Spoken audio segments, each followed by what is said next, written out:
Ayan mga kababayan, dumating na nga po si President Bongbong Marcos. Bali, this video was taken 2 days ago po nung pumunta po tayo sa may Esplanades para masaksihan po ang pagbubukas. Formal na pagbubukas po ito no, ng Phase 1C. Bali kung matatandaan niyo po, noong January 17, pinangunahan ni President Bongbong Marcos at First Lady Lisa Marcos ang pagpasinaya ng Pasig Bigyang Buhay Muli.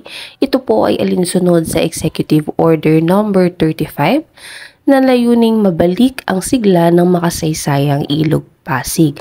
Kung matatandaan niyo po sa mensahe ni President Bongbong Marcos, binigyan diin ni PBBM ang mga benepisyo ng proyekto gaya ng makakalikasang infrastruktura, dagdag oportunidad sa paghahanap buhay, turismo at transportasyon. At syempre alam niyo naman po si President Bongbong Marcos na aside dito sa proyektong ito, ay siniguro naman po ni PBBM na tuloy-tuloy na pagtutok sa inisyatiba para masiguro ang tagumpay nito. Kaya nga po ngayong araw ay ito po formal na pong binuksan ang Phase 1C. Bali yan po yung sa may Intramuros, no? This Pasig Bigyang Buhay Muli project is initiated under the President's Executive Order No. 35 seeks to rehabilitate the Pasig River to its former condition while enhancing transportation links and alleviating street traffic. Led by the Department of Human Settlement and Urban Development, this project represents a key advancement in the ongoing efforts to revitalize the Pasig River. Following the successful opening of Phases 1A and 1B, earlier this year, which is noong January 17 po mga kababayan, President Ferdinand Marcos Jr. and First Lady Lisa Araneta Marcos lead the inauguration of the Pasig Bigyan Urban Development Showcase Area Phase 1C. Ito po yun. Bali yan mga kababayan, papunta na tayo dun sa may bagong gawa. Kung matatandaan nyo po, diba? Bali, ito mga kababayan, this is a 25 kilometer stretch po yung gaano dito area po no na i-develop kumbaga i-rehabilitate. So yan, papunta na tayo. Bali mga kababayan, hindi kasi tayo pwedeng sumunbay dun no kay President. Nauna po sila dun sa may pinaka area kung saan po siya magi-speech.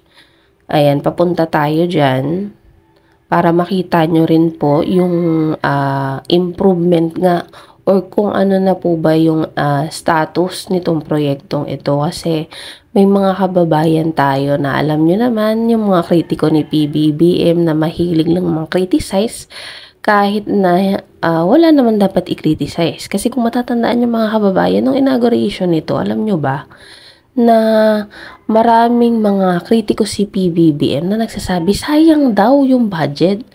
Ayan mga kababayan, 'di ba sabi nga nung iba na sayang daw yung budget. Sigurado ba silang sayang? Nakikita nyo ba kung gaano kaganda at kung gaano po maitutulong nito hindi lamang syempre sa ating mga kababayan bagkus sa ating ekonomiya. Kasi mga kababayan, papakita ko yung mga litrato kung ano-ano yung mga itatayo dyan once na natapos na tong proyekto nito. And the phase will encompass 32 leasable commercial stalls equipped with modern amenities including sewage treatment, individual electric and water meters, fire protection, and public restrooms. So, ibig sabihin mga kababayan, may mga stalls po para po sa mga kababayan natin na gustong magnegosyo dyan, no? Dito sa may Pasig River. So, the roof decks 2.50 meter wide walkable space featuring a viewing balcony on one side and a two-way bike lane on the other wide. Decorative blusters and plant line railing will create a 250-meter development seamlessly connecting the Esplanades from Jones Bridge to Plaza Mexico in Intramuros, enhancing pedestrian and cyclist mobility. In addition to Phase 1C, the Interagency Council for Pasig River Urban Development plans to extend the Esplanades with at 135-meter boardwalk linking Plaza Mexico and Fort Santiago, enhancing access to these key tourist attractions via the Pasig River. So yan mga kababayan, napakaganda po nung plano para dito sa pag-rehabilitate ng Esplanades, 'di ba? Siyempre, yun nga sabi ko kanina, malaking bagay po ito, hindi lamang po sa transportasyon, no? Kasi panghanap buhay, oportunidad sa paghahanap buhay, turismo para sa ating mga kababayan.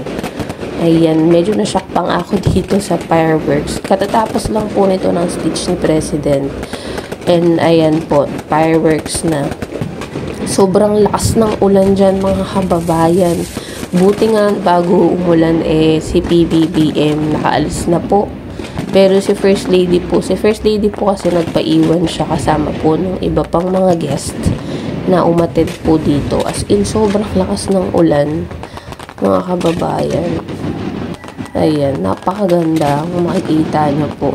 Mga kababayan, pwede kayong bumisita dito. Bali, every Monday po is yun po yung parang pinaka-maintenance nila. Syempre, si PBBM, hindi naman basta naman proyekto, no?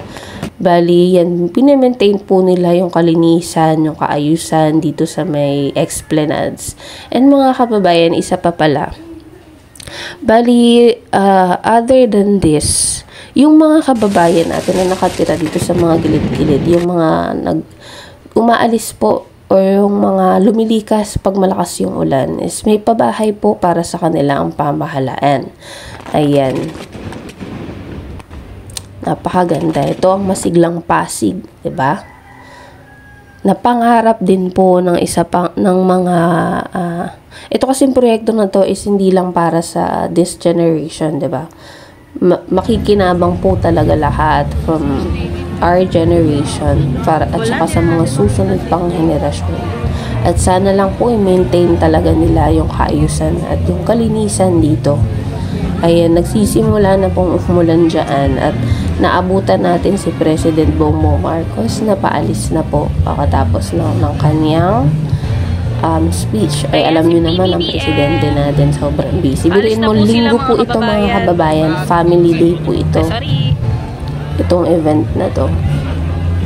Ayan. Ayan, andyan si First Lady Liza, si PBBM, saka si Sir Vincent. Sobrang lakas po kasi ng ulan Kaya naalis na po si PBBM. Yan, First Lady Lisa and Speaker Martin Romualdez.